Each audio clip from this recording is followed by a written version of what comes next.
we have 4 simple rules. Number 1, we don't discuss politics, ever. Number 2, this is not a religious channel, and while you might hear people say, God bless you, or I'm going to pray for you, or I wouldn't have gotten through this without my faith, that's fine. What's not fine is to say, my God is better than your God, or here's why you're not getting into heaven. It's not going to fly. Number 3, we believe wholeheartedly if you can't control your tongue, then you can't control your life. So while on board, there's not going to be any cursing in the live chat, period. And number 4, there is no room for mean people on the Lifeboat. Because we discuss very sensitive things from people's past in our group setting, we got to protect those people. The only way they feel confident and comfortable discussing those things is in an environment that is free of trolls and mean people. So if you're a mean person or you're a troll, we're going to block you for life. And if your account happens to be less than 24 hours old, we're probably a little suspicious right from the word go. Why? Well, because there are people in this world who enjoy being cruel solely for the sake of being cruel. It's not going to fly here. But if you're here because you're trying to get sober and live your best life, then you might find that the Lifeboat is just that, a lifeboat. I'm Captain Tommy Scoville, and we will see you on deck.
Off because I just looked up for the first time, and on the camera I've got this little thing that I focus on and it's gone, so I'm gonna have to make another one. But today, if I don't look like I'm staring at the camera, it's because maybe I'm not exactly sure where it's at. I mean, I know the general location, so but we'll try to keep it there. So I just looked up.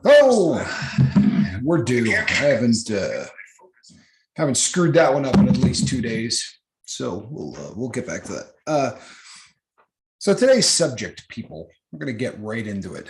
I don't have well, I do kind of have a story that intros it, but today's subject is about listening. Yesterday I said, you can talk to me or you can talk to anyone else here.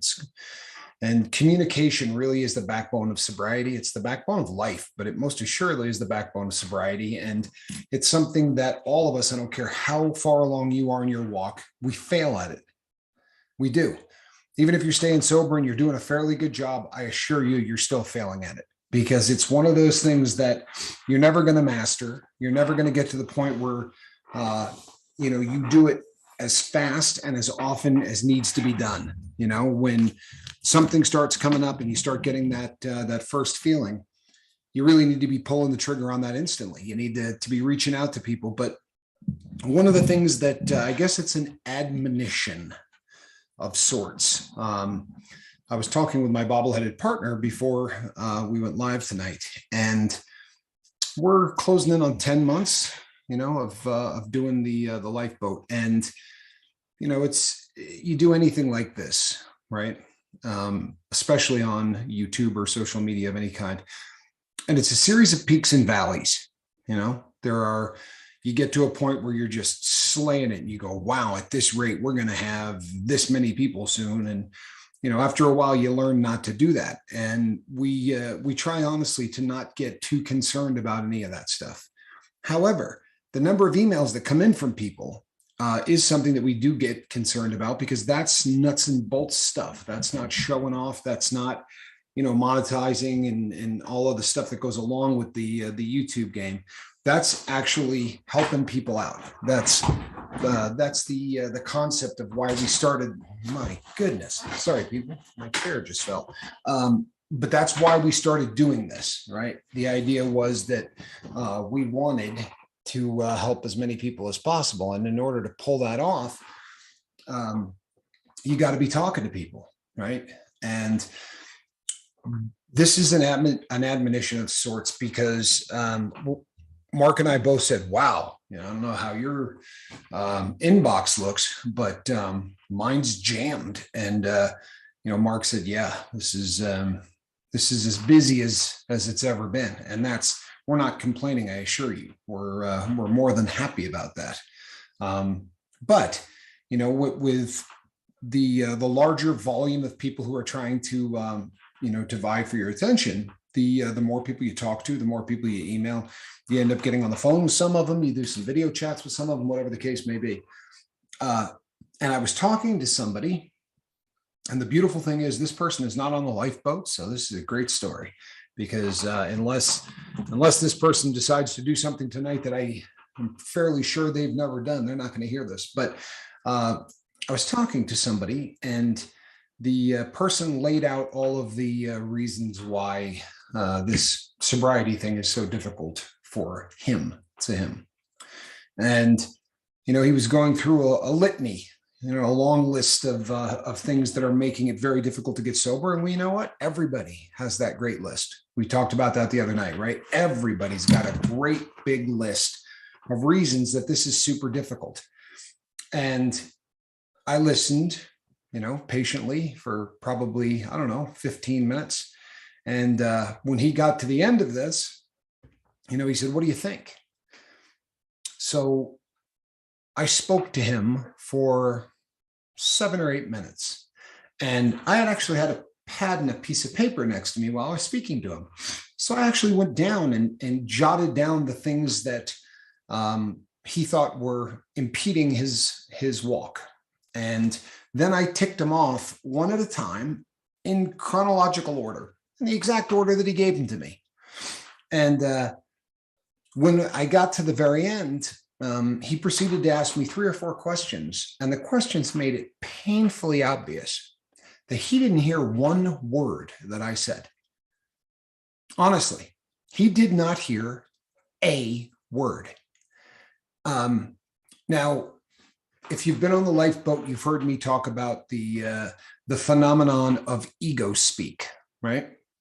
This is something this happens in day-to-day life. We all deal with this every single day, and we dealt with it before we ever got sober. It doesn't matter whether you're in the life, out of the life, the situations where you come in and you say to a guy, let me tell you what I did this weekend. It was absolutely unbelievable. And you start telling the story, and as you're looking at the person, they're doing this one, right? Their head's bobbing up and down, but they just have a look in their eyes like they're not hearing anything you're saying.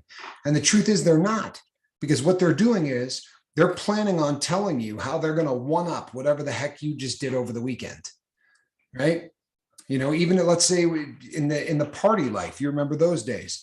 What'd you do this weekend? I ate 5, Oxycontin 80s. I drank a case of beer and did 2.5 grams of Coke. And it was just one of those nights. That's nothing.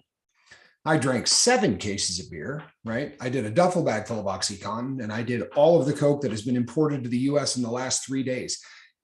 That whole I need to kind of one up you thing is a blatant example, right? An over the top kind of an example of ego speak.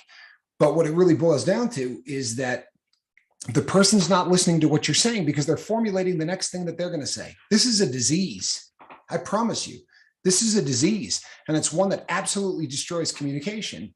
And as I was ticking off all of the things that were holding this person back, I wasn't trying to outdo this individual, but there's no way I could tell him any kind of advice without sort of hearkening back to how I got sober, And I remember saying to him, Yeah, that pain thing, I get that because, when I kicked, I was in a cell, and there was, there's nothing. They don't take your blood pressure. They don't do a thing. They lock the door and wish you the best of luck. And, there was no hope for any kind of, of, anything. Yeah, I couldn't get an NSAID. I couldn't get something for the other end of my body that wasn't working too well at that time, or was working way too well that time, depending on how you look at it. But there was nothing to take the edge off. And as I'm explaining this, and I said, so I understand kind of what you're going through. No, no, no, no. You don't understand what I'm saying. And then just steamrolled over me. And the amazing thing was, as I said, I had a pen and a piece of paper. So I'd been jotting down what this man was saying. And he repeated back the third reason, only when he repeated it back, it was way better.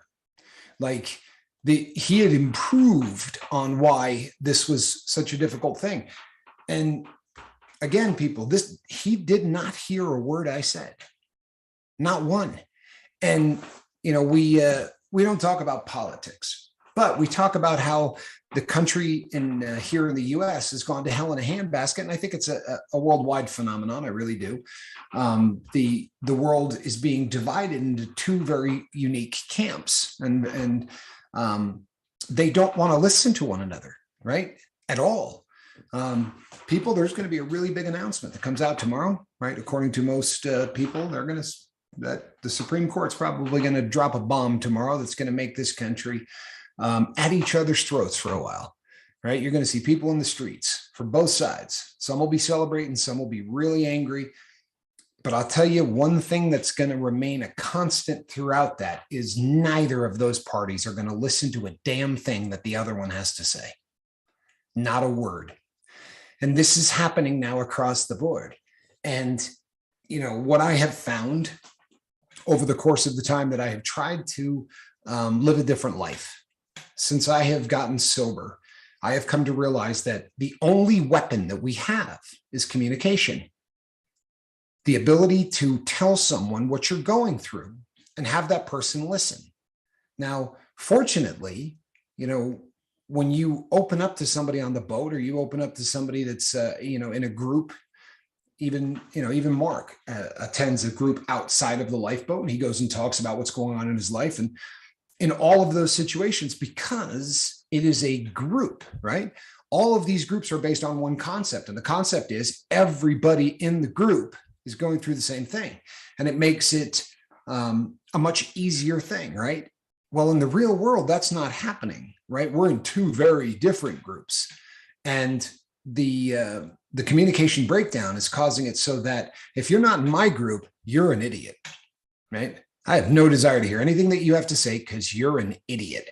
And if I'm not in your group, I'm an idiot. And we really have gotten to a point where, when we were growing up, you wouldn't hear somebody on the news. You hear senators and congressmen say, oh yeah, so-and-so said that the man's an idiot. Like that was just considered something that would never happen. They used to say stuff like, my esteemed colleague from New Hampshire is way off base in this, and I'll tell you why.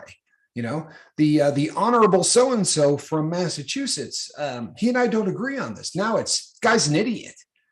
The name calling and all of the things that go along with it have broken down communication to the point where no one listens anymore to anything that anyone has to say. Now, I use what's going on in politics because it is like hyperbolic, right? It is so over the top that it makes my point. But within the boat, since we are a group, maybe we could try a little harder to listen to one another, right? One of the problems is that we all have gone through the exact same thing. That is the greatest glue that binds us.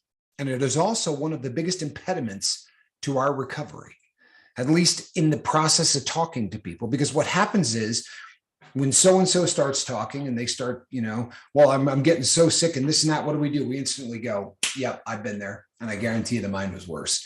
I had a 6 gram a day habit. What is this guy doing? Half a gram, right? So instantly I'm already judging his suffering against my suffering. And we got to put all of that crap behind us. As I said yesterday, the key to this is the ability to tell somebody when you're in a bad place. But if the person that you're talking to is already judging whether your bad place is not nearly as bad as the one that you just got through, well, then you're not really helping, right? You're really not. Some of the highest praise that I've gotten on the Lifeboat since this channel started were when people called or people set up a time to talk and I called them or whatever the case may be. And I'll get on the phone and not say a damn word for 28 minutes, right? The person will tell me every single thing that is driving them crazy. And the conversations go like this. They'll say, and I'm arguing with my brother. You know what I mean? I hate the man. I can't stand my brother. I hate him. You know what, man? No, I shouldn't say that. I don't hate the guy. Honestly, that's a terrible thing to say. I don't hate my brother, but I'm really kind of angry with what, the whole situation, how it's going on. And you know what? Now I kind of feel bad for saying that I hate him. Well, when we get to the end of this, they'll say stuff like, man, I can't thank you enough. You know what I mean? You really helped me, especially that thing with my brother. You kind of put that in perspective. No, I didn't. I just was smart enough to shut up and listen to you. And I was actually listening. And I think that when people realize that you're listening, they'll drop something like, I hate my brother, and realize that, oh man, I just said that I hated my brother to someone that's actually listening to me, right? I better church that up. No, I don't hate my brother. I might be angry with him, and now I kind of feel bad. If you were to go and talk to that person after our conversation, I promise you they would say, before I talked to the captain, I was really kind of feeling like I hated my brother. But after talking to him, things got put into perspective. No. So often when I have conversations with people on the boat, all I got to do is listen.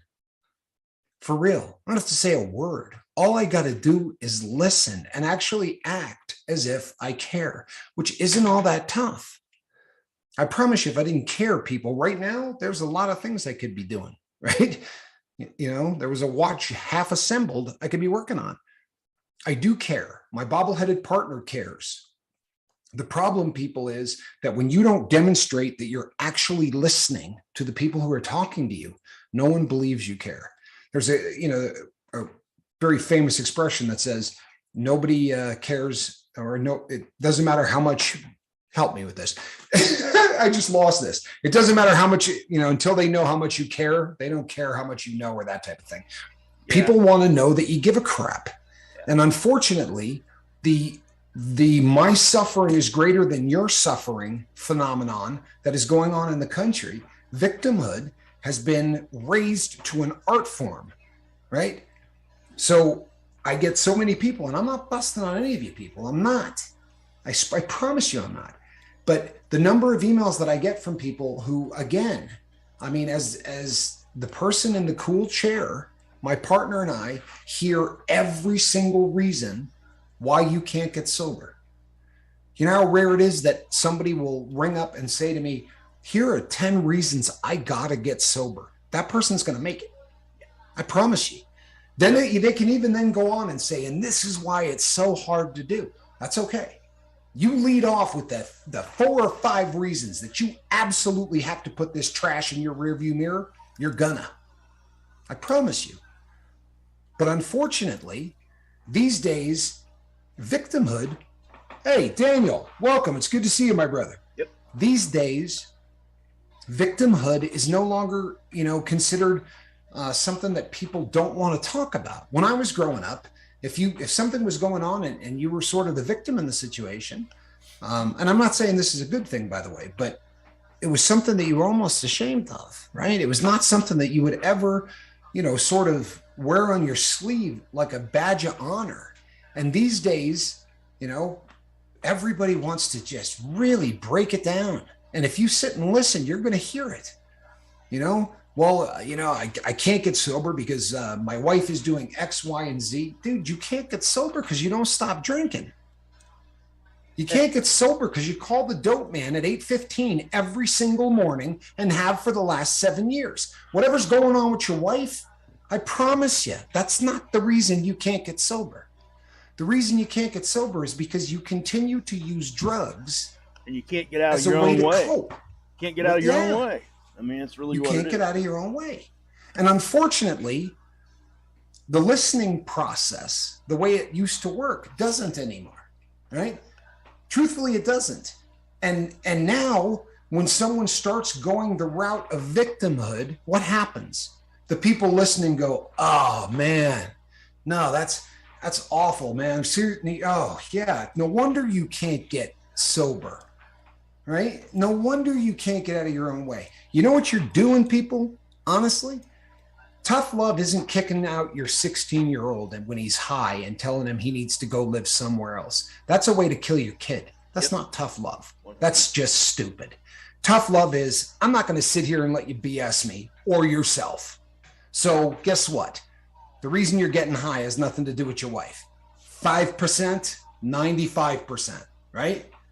5% of what happens to you and 95% how you choose to interpret that and what that does for your future. And the reason that I'm doing this, people, if I sound like I'm barking or if I sound like I'm being a jerk, I'm throwing up, right? Yep. The warning flag, because I'm going to keep talking to every one of you. I promise you I am, because I have a vested interest in your getting sober. My sobriety is tied to all of your sobriety, right? You get that? That's why Mark and I do this. Yep. Getting people sober, helping people stay sober and get sober and change their life has become the backbone of how we remain sober. However, if we're going to answer, say, 45 to 55 emails a day, we're going to have to do it in a slightly more efficient way, right? So I don't want you to get really butthurt at me if I say, you know what, man, I love you. Now, why don't you stop BSing yourself? Because here's why you can't get sober. And it's not all of those great excuses. I did a show on this. And if you're new to the boat, you probably didn't hear it. But they're pet excuses, right? You get it and you go, ooh, this is a good one, right? And you pet that thing and you say, I'm going to take care of this thing. I'm going to love it because have I got a good one. Of mice right? and men. And then what do we do? Right? We compare ours to yours. Oh, you can't get sober because your wife is a jerk? Well, I was just told that, within 4 years, I'm not going to be able to walk. Now, that's a good reason to get wasted, right? How am I possibly going to get this, right? I got this medical condition. Well, that's nothing. Guess what's happened to me? Why I can't get sober? Guess what? No matter how you shake it, that's the 95%, right? That's not the 5%, people. The 5% is what's going to happen to you. The 95% is what's going to keep you high. For real. The 5% doesn't keep anybody high. How people react to that 5% is what keeps you wasted. Now, I assume, and I could be way off base here.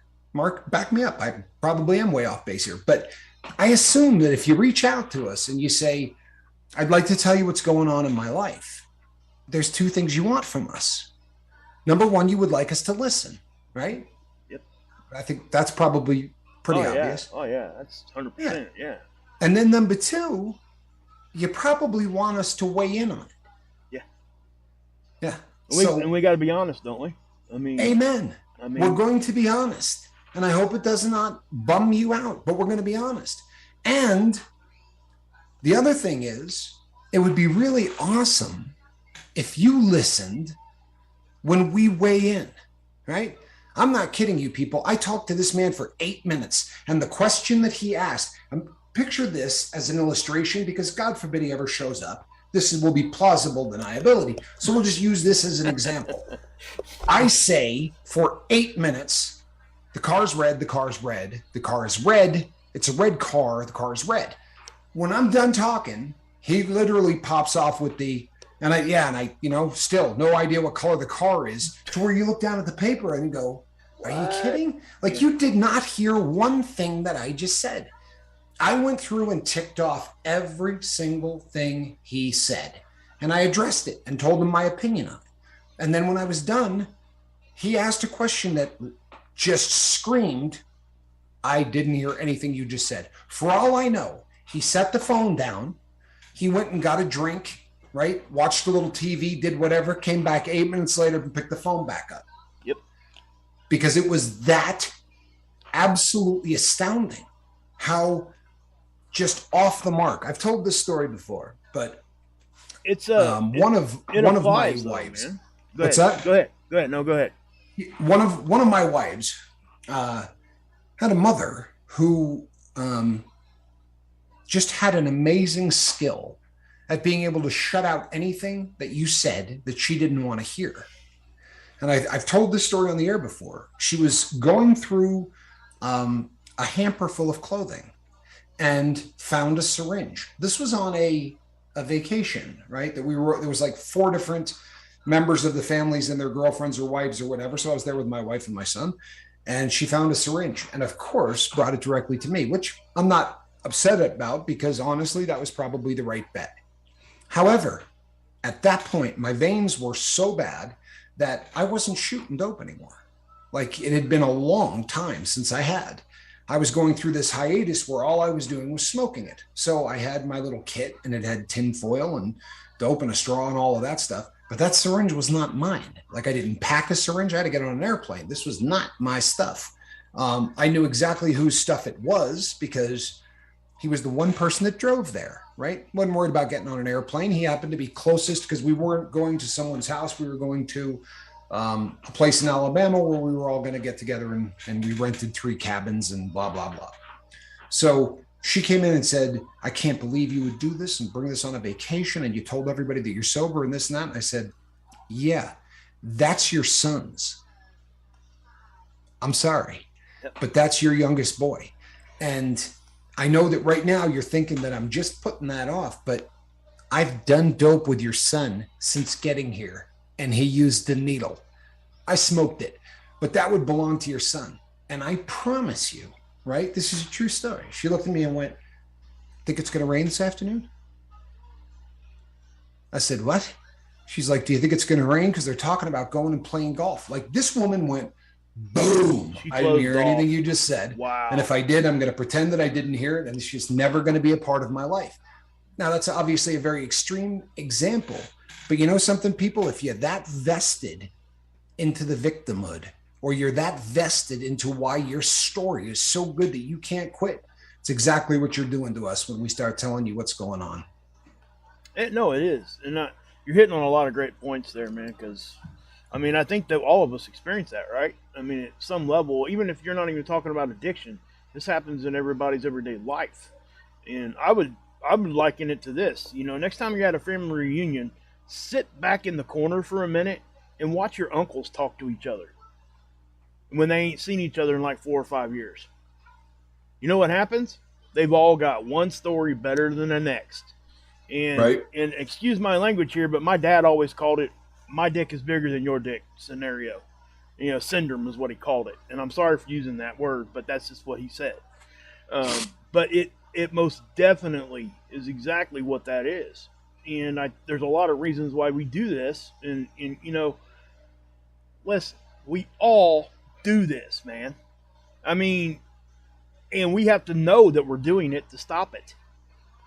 Because I think that at some level, as we're being raised, I think it kind of gets programmed into us, right?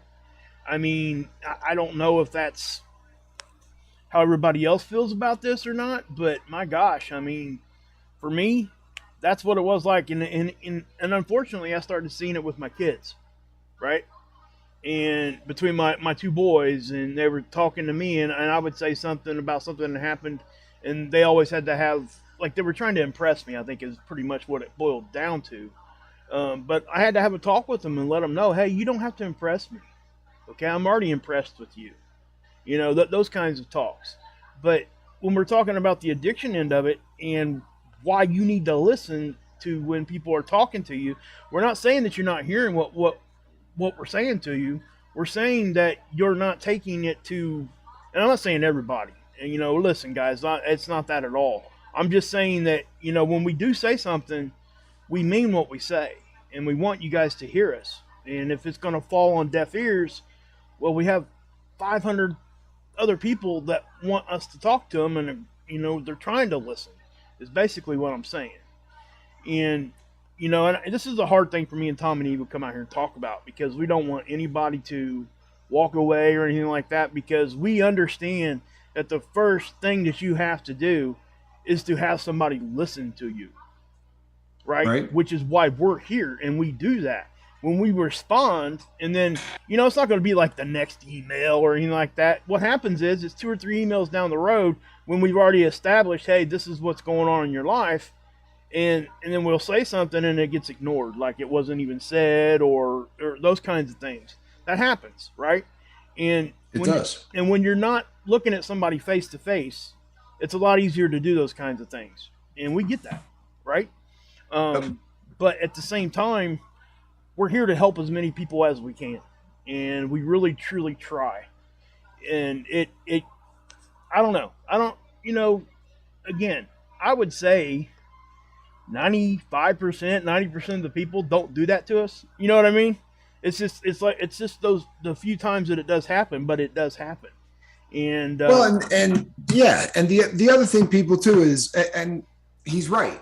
For the most part, this is something that it's certainly not every single person, but one of the other areas that it comes back to more often than not isn't even, the best example might be that if you're continuing to reach out and you're doing it, say, 4 times a month, and when we talk, you tell me the same 6 things that are keeping you from getting sober as you did the previous time, and I say, you know what? We really need to get by these things. So let's break them down and talk them one at a time, right?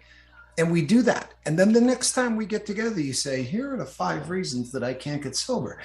At that point, you kind of got to step up to the plate and say, these are pets of mine, right? These are things that I'm holding on to that I got to let go. The purpose of the communication, people, the purpose of communication when it comes to rehab is to let go of the crap in our lives that is continuing to keep us stoned, right? I mean, bottom line, we get 1 or 2 things that we can't get over. The emotional baggage from whatever the cause is so bad that, as opposed to saying, I'm going to deal with this, I'm going to get this out, I'm going to talk about it, I'm going to admit this, or I'm going to talk about things that I've never talked about with anybody else, and I'm just going to put it into the sunlight and let it get killed. Well, if that doesn't happen, you're going to continue to relapse. Eventually, and everybody who stays sober for any length of time will tell you, there is a point, right? In the beginning, we do the white knuckle thing, right? We're just not going to use no matter what, right? And then you get to a point where a light bulb goes off. And that light bulb is, holy hell, I have figured out why I've been getting high, right? When that moment happens, that is the sun, right? And breaks through the clouds and all that. There is an underlying reason. It's never just, boy, I like the feeling of getting wasted. It isn't, right? That can start the process, but at some point, drugs become a coping skill and a coping mechanism. And once you figure out what it is that, for lack of a better way to put it, what it is that you are running from, right? Then, at that point, you can actually start that healing process. Before I forget, because I said pet, right? And that just cued something in my head. I want you all to say a prayer for someone's pet. If you could do that for me, right? For those of you who pray and for those of you who send positive energy or anything else, there's a very cute cat that needs some help. Cat's name is Vassy, and it is a crew member's kitty. And you know what? I'm a big believer in this. So while I remember, if you could do that. And Pamela Swan, apparently, Leisure dropped the phone and grabbed it on the way down, and that is how he timed you out for 300 seconds. It was nothing personal. I saw that one in there too. You know what's funny, people? I got to tell this story because this was really funny. I bid on auctions for watches, and it's the same principle, right? When you go to make a bid, you put your finger on one side and you slide it over to the other side, right? Well, I was sitting at this little table behind me, and I was working on watches, and I was watching an auction at the same time. And Squirrel decided to kick my brand new phone off of the desk. So, I mean, like Derek Jeter, right? I shortstopped this baby on the way to the floor. But in the process of doing it, my thumb caught that button and slid it up.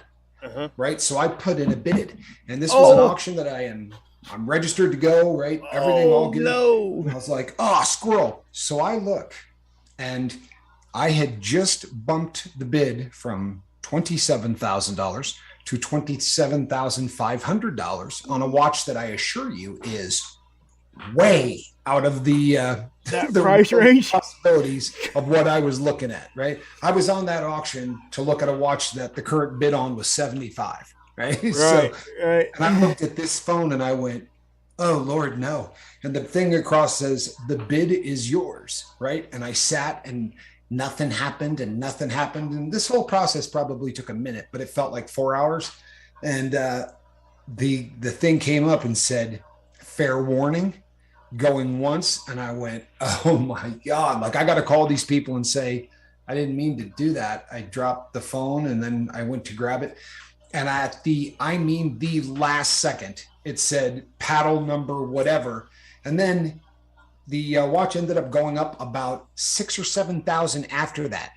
Right. I wanted to call the auction house and say, boy, I made you guys a lot of money, because that thing was about to sell before I accidentally, bid on the thing. But yeah, sorry, I had to tell that story. I haven't told anyone in it, but it was really funny. Hey, Space Jeezy, it's called A Better Time. A better time. And if you shoot me an email, I will send you a link. How's that? I will be happy to do that for you. But so people, if I came across even slightly harsh tonight on this whole communication thing, I think that's probably good. And the reason is, this really is the nuts and bolts stuff, right? Whether it's you and I talking, or my bobbleheaded partner talking to you, or you guys talking amongst each other, right? It doesn't matter. It also doesn't matter if the communication isn't even about dope. If the communication is between you and that wife who is driving you to use, right? If you don't listen to the things that people are saying, that's not a debate. It's not a conversation. It's an argument, right? And the argument isn't even about issues anymore, right? It's all ego speak. Doesn't matter what that person is saying. And we've done numerous shows on this, right? If you catch yourself saying stuff like, well, you always do that, guess what? You're in the wrong. Believe it. If you're saying to anybody, you know what? You always do that, you're in the wrong. I promise you are. You need to backpedal, and you need to work on your communication, because honestly, they don't teach this skill, unfortunately, right? They don't. But one of the things that we do, and we do it with people we care about, right? How many times has somebody done something in your life, right? They just do you wrong, and there's something in you think, I'm putting this one away for a later date. I mean, something's going to come up where I really did something wrong. And when they say, I can't believe you just did that, I can hit them with well, on May 15th, 2017, you did this, right? I've told this many times, right? When Italians say, I'm sorry, you don't say, I forgive you, until you are literally saying, I give up the right to ever bring this back up. Yeah. So if my bobbleheaded partner and I are arguing and he says, you know what, Tommy, I'm really, really sorry, I can say, yeah, I'm not ready to be done with this one yet. You know what I mean? Love you, brother. Not ready to be done with this yet. So I'm not going to do the whole forgive thing, because once I say I forgive you, I lose the right to ever bring it back up. Yep. Get it out of your system. Small rules will do amazing things to keep relationships going, right? People, please, we all got to work on our communication skills. And if you don't believe that, tomorrow the world is going to see it. Because both sides, somebody said something in the comment section the other day, which I thought was just absolutely brilliant, right? Truthfully, I think it was the major that said it. You know, all in all, there's so little that separates us, right? We are all the same in every way. If you just start going down to the most basics, right? Well, we all eat stuff, right? We all need water, right? Air, love, all of those things. And that's the important stuff, isn't it? I mean, honestly, like love and affection and all of the things that make us exactly the same. But what we'll do is we'll pick something like, well, this cat believes you should have the right to, to possess a firearm. And I personally believe this. So you know what? I'm just going to hate you and everything about you because of that one little issue. Yep. It's really bizarre. And the powers that be Those are the people who decide what we're going to look at, what we're going to listen to, right? They're going to shove. All right, hey, yeah, listen, I must have hit a hot button or something. We're streaming. We're back. Yeah, we're back. We're back now. A cemetery. That was one of the funniest things anyone has said on the Lifeboat in a very, very long time. How long ago did I thought it was that? just my neighbor forgot to pay his internet bill. I don't believe you're pirating off of your neighbor, but boy, what a funny thing to say. That was a good one.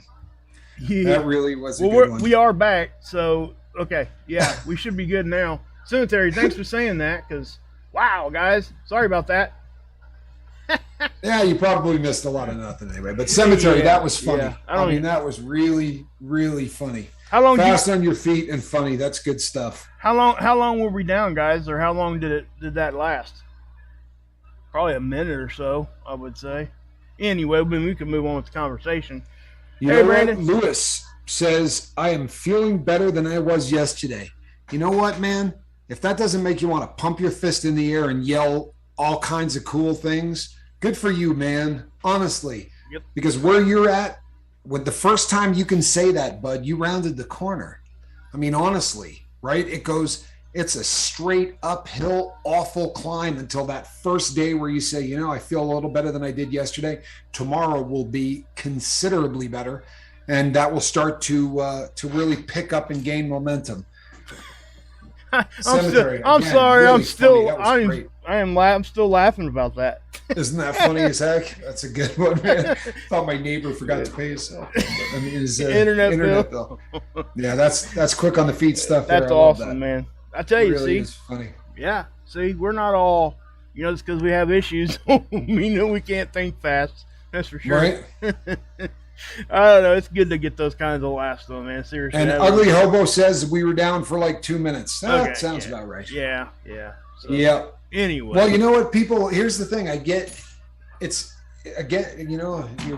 It is what it is. That was for my bobblehead partner, but we walk this tightrope at all times, right? So I've got computer screens everywhere, and most of them do have an image of me on them. But I try to stare where that thing used to be. Right. So that I feel like I'm making eye contact with all of you, right? I kind of feel like maybe we're engaging. So I thought, boy, I haven't read the comments in a while. And I looked over here, and not only was I frozen, but I was frozen, and it kind of looked like I might have been cursing.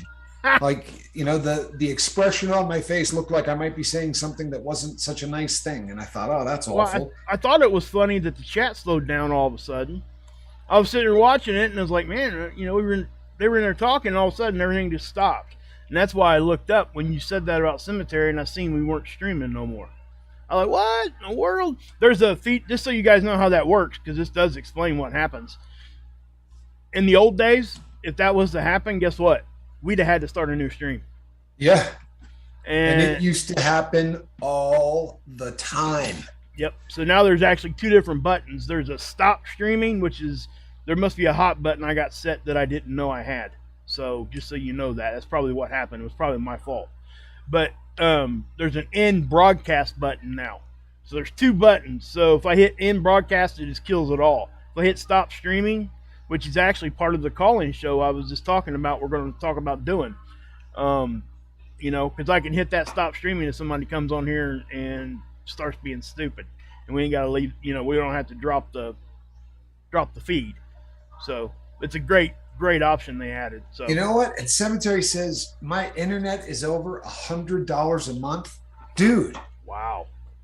You may want to look into that neighbor thing, right? I mean, holy hell! Can you get the guy's Wi-Fi code? That's a lot of money. It is $100 a month. That's insane. Well, we got I think we have a landline. Yes, I'm still old school. I got a landline, landline, cable, internet, all that stuff, and our bill's over $200. And Charlie Murphy says, easy with the fingers, bobblehead.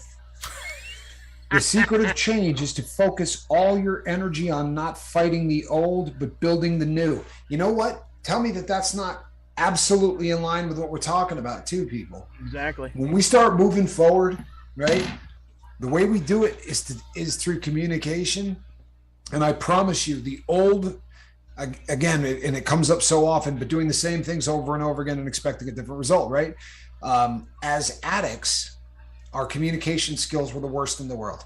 If anybody ever did anything to challenge our ability to continue to get high, we would lash out, we would raise our voice, and it's hard to break out of that.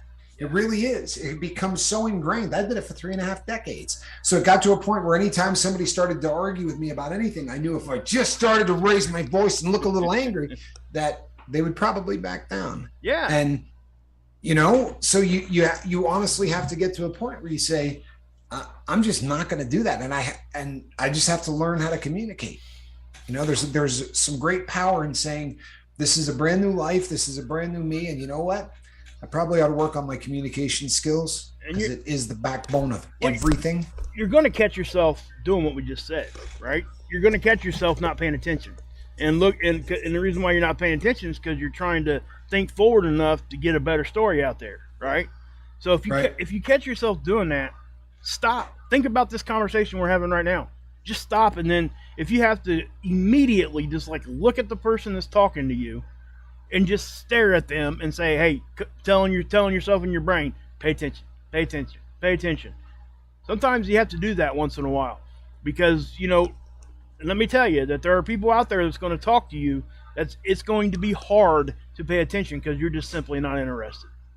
And, and not with the conversations that we have, because when we're talking about stuff, it's important stuff typically.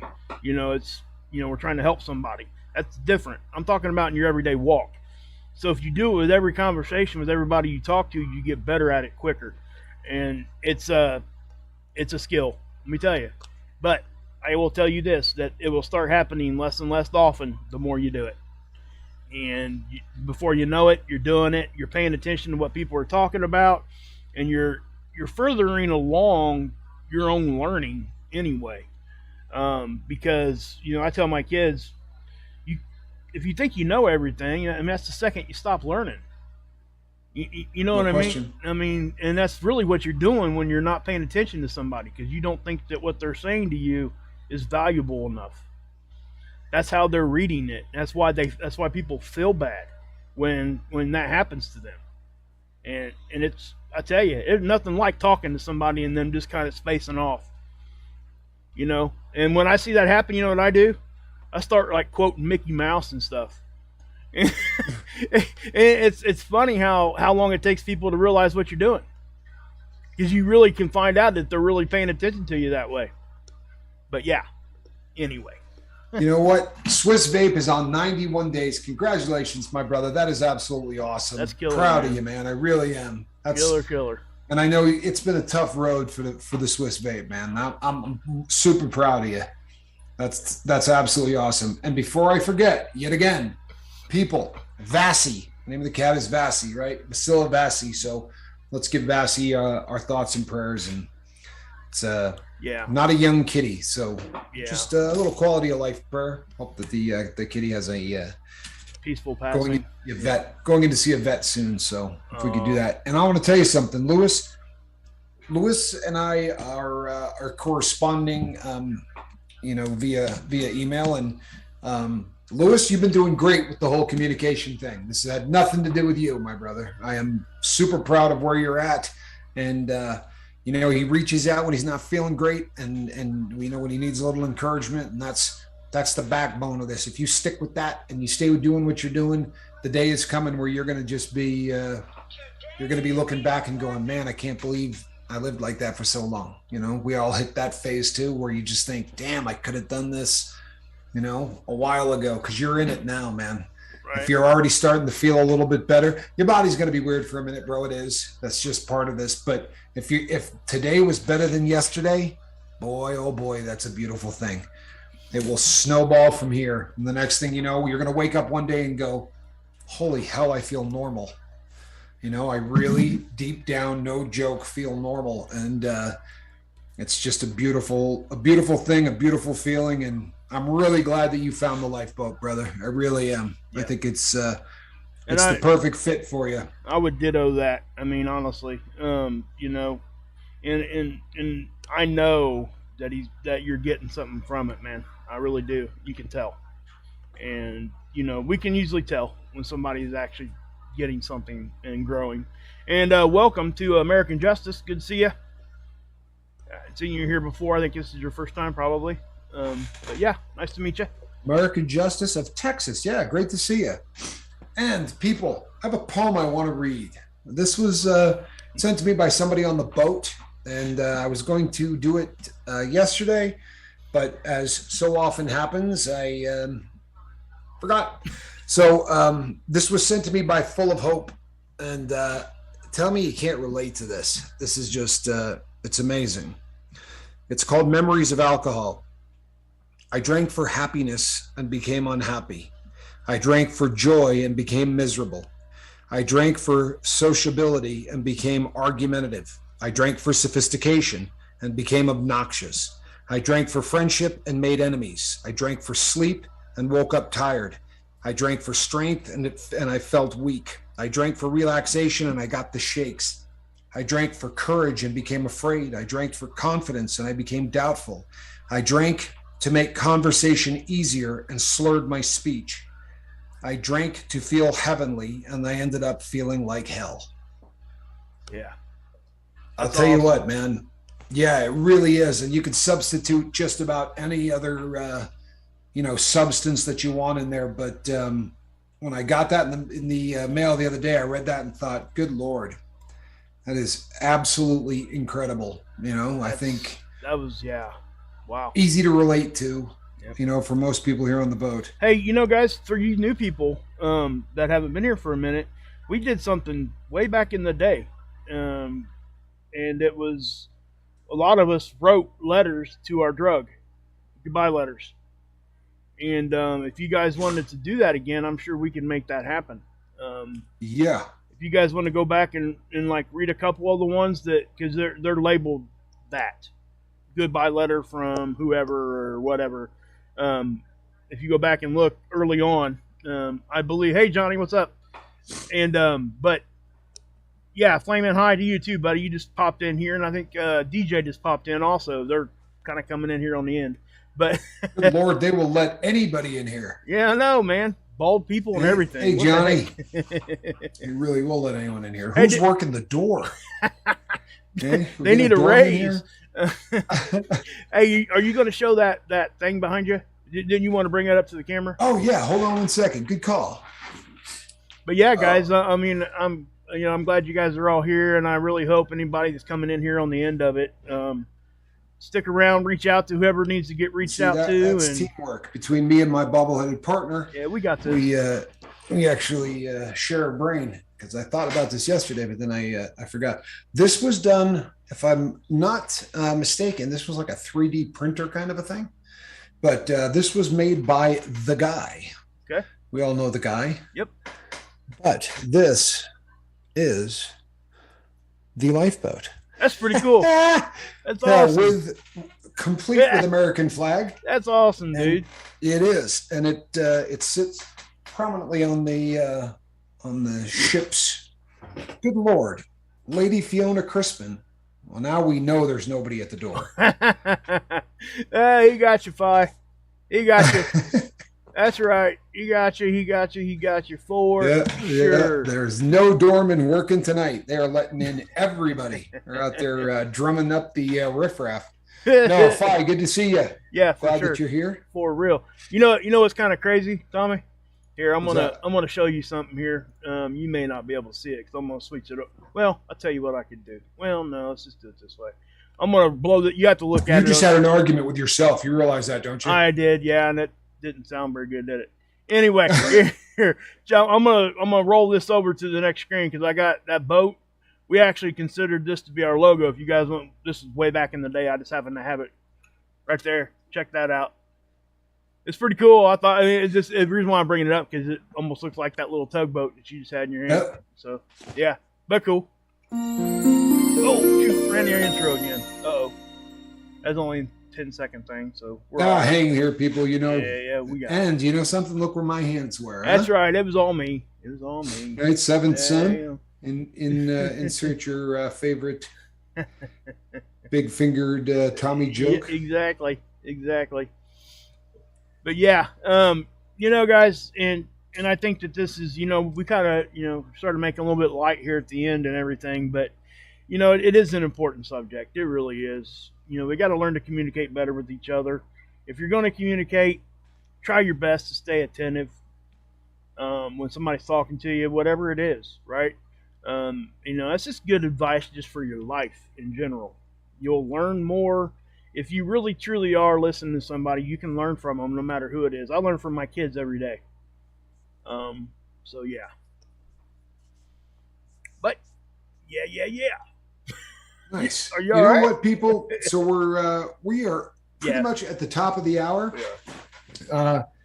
The bobblehead clumsy. See that? It wasn't the Captain Clumsy Squirrel. Hey, my blood sugar dropped out. Give me a second. It did for real. I had to eat a glucose tablet a second ago. But yeah, go ahead. Yeah, I have two chairs that are like identical. Right? There are two in the office, and unfortunately, Squirrel has taken to sleeping in the chair during the show. So now at the end of the show, I have to actually transplant the cat from the chair to the basket. So I'm going to have to either move the chair out of here so that Squirrel can just roll the chair in front. Get back to so that Squirrel can get back to where she's supposed to be, the cat in the basket. That's right. But we will be back 23 hours from now, people. Right here, same bat time, same bat channel, and we will probably be doing the same thing. It's what we do. Between now and then, reach out and try to save somebody. And if that somebody is yourself, get on it, right? Right. These are frightening times. Right. Now, I am Captain Tommy Scoville. On the other side of the glass, Mark Wages. I'm sorry, Squirrel. Come here. Oh, she's not going to be happy. Come here. And that is a squirrel that should be in a basket. Hey, squirrel. She usually takes it pretty well. Good night, everybody. We love you.